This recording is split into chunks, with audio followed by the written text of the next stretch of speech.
alleged serial killer, and he's taken some steps to cover his tracks, and we have to uncover these victims and identify these victims. The resources that are being thrown at it, everything that we have. Call it unprecedented? I'd call it unprecedented type of investigation. I've seen large-scale investigations before with dozens and dozens of officers working on them. We've never seen anything quite like this with the number of crime scenes that we have. You call this unprecedented. Could you give us a number exactly how many officers are involved in this? From start to finish, hundreds. Good evening. It's a homicide investigation, the likes of which our city has never seen before. I'm Adrian Gobriel. Today, Toronto Police homicide confirming that alleged serial killer Bruce McArthur has been charged with killing 3 more men for a total of 5, and police believe there could be more victims unearthed in the coming days. Now, I'm currently outside of a home here on Mallory Crescent in Leaside. This is one of 30 properties. Police are currently sifting through the soil looking for clues, and this is a pretty key location, a key address tonight. Police confirming they have located the dismembered remains of at least 3 unidentified individuals inside large planter pots. Now, of course, Bruce McArthur was a landscaper. He stored some of his tools here. More on that in a little bit, but first, what we're learning about the new victims from police. On Thursday, January the 18th, Mr. McArthur was arrested by members of Project Prism. He was charged with 2 counts of first-degree murder in relation to Mr. Kinsman and Mr. Essen. Today, Mr. McArthur was brought back before the courts. Mr. McArthur has now been charged with 3 additional counts of first-degree murder. These new charges are in relation to the murders of Majid Kayhan, Saroush Marmoudi, and Dean Lisselwick. 58-year-old Majid Kayhan was reported missing back in October of 2012 and was part of Project Houston, which was looking into the disappearance of 3 men from Toronto's Church Street village. However, 50-year-old Saroush Mahmoudi and 47-year-old Dean Lisselwick do not fit the profiles of the other 3 victims. Lisselwick, for example, used Toronto's shelter system and was known to frequent the Good Shepherd in years past. Back on January 21st, City News cameras were rolling when police removed a large planter from this Leaside home. Again, police say they have discovered dismembered body parts inside planters and told us today they have more than a dozen they're currently going through. We spoke with one neighbor today who's lived on the street for 25 years, who for several years he's watched McArthur come and go from this property, a property where McArthur would store his landscaping equipment. Some days he wouldn't be there, but other days he'd be there 2-3 times, probably more. He dropped off flats, black flats of flowers. He also moved containers of the size and nature that are at issue right now. Yeah. He was always very businesslike. He didn't chat with anybody. He just went about his work and got it done. Having watched flower pots come and go over the years, it's quite surprising.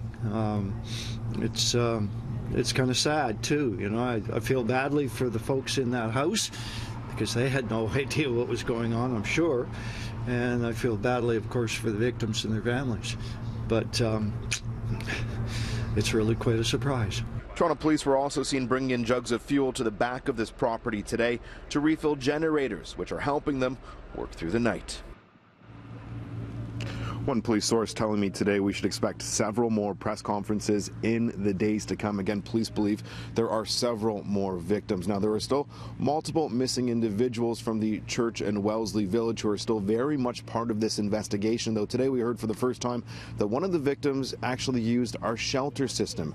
Ahead on City News, what we're learning about Dean Lisselwick as I speak with an outreach worker who knew him.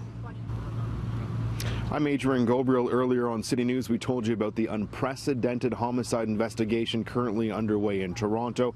Homicide detectives today confirming that alleged serial killer Bruce McArthur has now been charged with 3 additional murder charges for the killing of 3 additional men for a total of 5, and police believe there could be more victims unearthed. Now, I'm currently standing outside of this home here on Mallory Crescent in Leaside. This is a central part of the investigation tonight. Police have unearthed the dismembered remains of at least 3 different unidentified individuals from this location. City News has learned more about one of the victims today.